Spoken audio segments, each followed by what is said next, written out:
अस्सलाम वालेकुम मेरे प्यारे दोस्तों और माइंड ब्लेज फैमिली।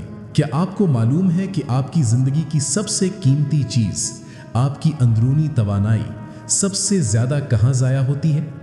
ये मेहनत करने में ज़ाया नहीं होती, ये काम करने में ज़ाया नहीं होती, ये वहाँ ज़ाया होती है जब हम उन लोगों को सफाइयाँ दे रहे होते हैं जो हमें समझना ही नहीं चाहते। हम इंसानों की एक अजीब नफ्सियात है, हम डरते हैं।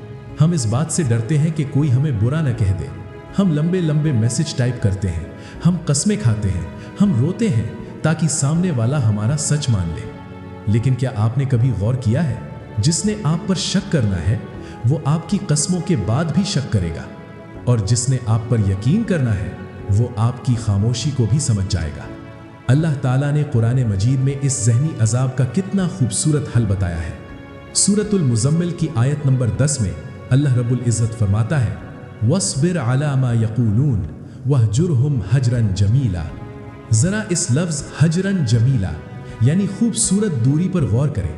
अल्लाह ये नहीं कह रहा कि उनसे लड़ो, अल्लाह कह रहा है उन्हें उनके हाल पर छोड़ दो और ख़ुद को मेरे हवाले कर दो। ज़रा सोचें, हज़रत मरियम अलैहिस्सलाम का वो दिन जब वो हज़रत ईसा अलैहिस्सलाम को गोद में लेकर अपनी कौम के सामने आई, लोग उन पर कैसी कैसी भयानक तोहमतें लगा रहे थे।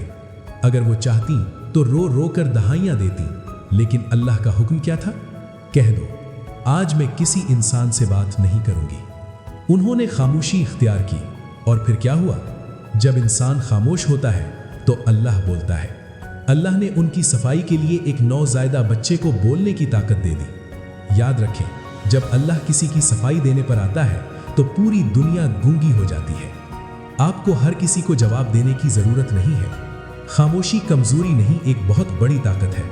आज फैसला करें कि आप अपना ज़हनी सुकून उन लोगों की सोच पर कुर्बान नहीं करेंगे जो आपकी कदर नहीं करते।